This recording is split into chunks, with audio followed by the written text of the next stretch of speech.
Hi നമസ്കാരം, ഞാൻ Ashiq ആസ്മു home tips. നാം ഒരു വീട് നിർമ്മിക്കുമ്പോൾ അത് കോൺക്രീറ്റ് വീടുകളാണെങ്കിൽ അതിൻ്റെ സൺഷെയ്ഡുകളും അതുപോലെ തന്നെ ബ്രിക്ക് വർക്കൊക്കെ കഴിഞ്ഞതിന് ശേഷം ഗ്രൗണ്ട് ഫ്ലോറിൻ്റെ സ്ലാബ് കോൺക്രീറ്റ് ചെയ്യുന്ന സമയത്ത് ശ്രദ്ധിക്കേണ്ട കാര്യങ്ങളെക്കുറിച്ചാണ് എനിക്ക് പറയാനുള്ളത്.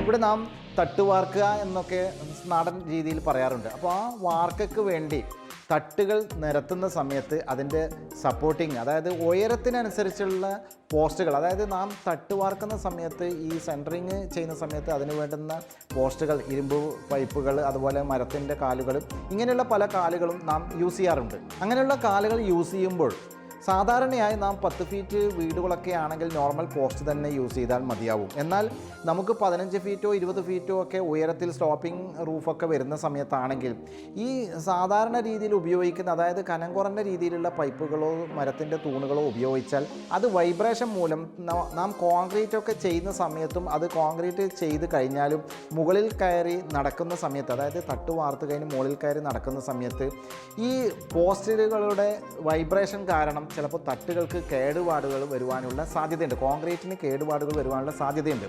അങ്ങനെയുള്ള സമയങ്ങളിൽ നാം ഇതിനു വേണ്ടി ഉപയോഗിക്കുന്ന പോസ്റ്റുകൾ, അതായത് ജാക്കി, അതുപോലെ തന്നെ ഇരുമ്പ് ജാക്കിയോ അല്ലെങ്കിൽ മരത്തിൻ്റെ തൂണുകളോ ആണ് ഉപയോഗിക്കുന്നത്. മുള, ഇങ്ങനെയുള്ള കാര്യങ്ങളാണ് സാധാരണ നാടൻ രീതിയിൽ ഉപയോഗിക്കാറ്. ഇങ്ങനെ ഉപയോഗിക്കുന്ന കാലുകൾക്ക് ഉയരത്തിനനുസരിച്ച് വണ്ണം കൂടുവാനുള്ള കാര്യം പ്രത്യേകമായിട്ട് ശ്രദ്ധിക്കുക. അതുപോലെ തന്നെ തട്ട് അടിച്ച് ലെവലായി കഴിഞ്ഞാൽ അതിൻ്റെ സ്റ്റീൽ വർക്ക് ചെയ്യുന്നതിന് മുമ്പായിട്ട് നിരപ്പ് ലെവലാണോ എന്നുള്ള കാര്യം പരിശോധിക്കുക. വാട്ടർ ലെവൽ കറക്റ്റാണോ എന്ന് പരിശോധിക്കുക. അതായത് കോൺക്രീറ്റ് ചെയ്തതിന് ശേഷം ആ സ്ലാബിന് മുകളിൽ വെള്ളം വീണ് കഴിഞ്ഞാൽ വെള്ളം പുറത്തോട്ട് ഒഴുകിപ്പോവാനുള്ള സ്ലോപ്പ്, വളരെ 1-2 ഇഞ്ച് വ്യത്യാസമുള്ള സ്ലോപ്പുകൾ നമുക്ക് കോൺക്രീറ്റിൽ നിരപ്പായ സ്ലാബാണ് വാർക്കുന്നതെങ്കിൽ കൂടെ അങ്ങനെയുള്ള വെള്ളം വീഴുന്ന, മഴവെള്ളം വീഴുന്ന സ്ഥലങ്ങളാണെങ്കിൽ അങ്ങനെ കൊടുക്കുന്നതിൽ തെറ്റില്ല.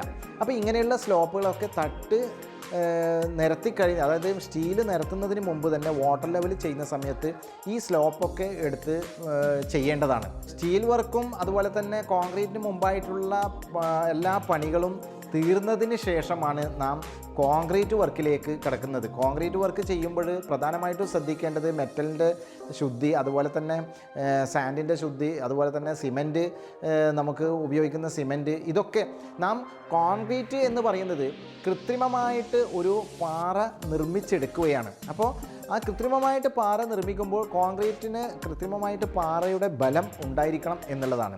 അതുപോലെ തന്നെ നമ്മുടെ ഡിസൈൻ അനുസരിച്ച് പുറത്തേക്ക് പ്രൊജക്ഷൻ എത്രയാണ്, അതുപോലെ നമ്മുടെ കാലാവസ്ഥ അനുസരിച്ച് സ്ലാബുകൾ ചിലപ്പോൾ ഭിത്തിയോട് ഫ്ലഷ് ചെയ്തുകൊണ്ട് കോൺക്രീറ്റ് ചെയ്യുന്ന രീതി പലപ്പോഴും കണ്ടുവരാറുണ്ട്.